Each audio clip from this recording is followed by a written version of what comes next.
আমরা খুব সহজেই বলি গ্রামের মানুষ সহজ সরল, কিন্তু কখনো ভেবে দেখেছেন এই ধারণাটা কতটা বাস্তব আর কতটা ভ্রম?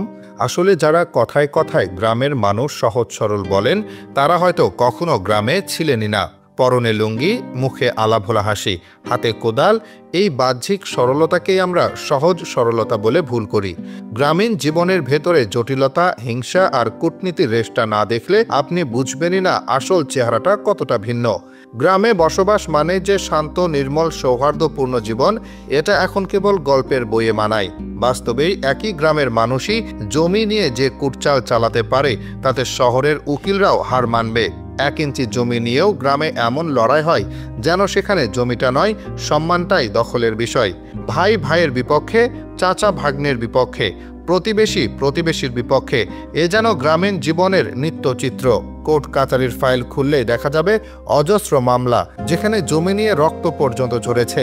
তবে শুধু জমি নয়, গ্রামের মানুষের টক্সিসিটি লুকিয়ে আছে তাদের ভাবনায়ও। নিজের ঘরে ভাত নেই, কিন্তু অন্যের সংসার, পোশাক, রং কিংবা সন্তান নিয়ে মাথা ব্যথার শেষ নেই।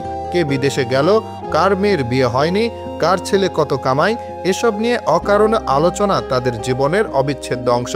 এমনকি কারো ঘরে সুখ দেখলে সেটা ভাঙার জন্য গোপনে চালানো হয় নানা রকম কূটকৌশল। হাসির আড়ালে, সালামের নিচে, চায়ের কাপে মিশে থাকে হিংসার প্রতারণা।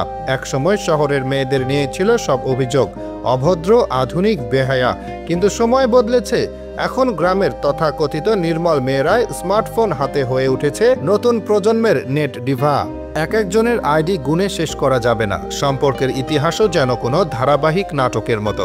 প্রবাসে থাকা স্বামীর অনুপস্থিতি, ইন্টারনেটের অবাধ সুযোগ আর ব্যক্তিগত স্বাধীনতার নামে এখন অনেকের জীবনে ঢুকে পড়েছে অনৈতিকতার ছায়া।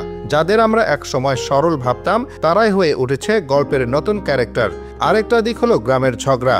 যেন ঝগড়া আর প্যাঁচ লাগানোই গ্রামীণ জীবনের রুটিন ওয়ার্ক। তার সঙ্গে আছে ভিলেজ পলিটিক্স, পৃথিবীর সবচেয়ে জটিল আর কুটচালপূর্ণ রাজনীতি হয়তো এটাই। চায়ের দোকানে বসে চুমুকের ফাঁকে ফাঁকে চলে মানুষকে বদনাম করার গবেষণা।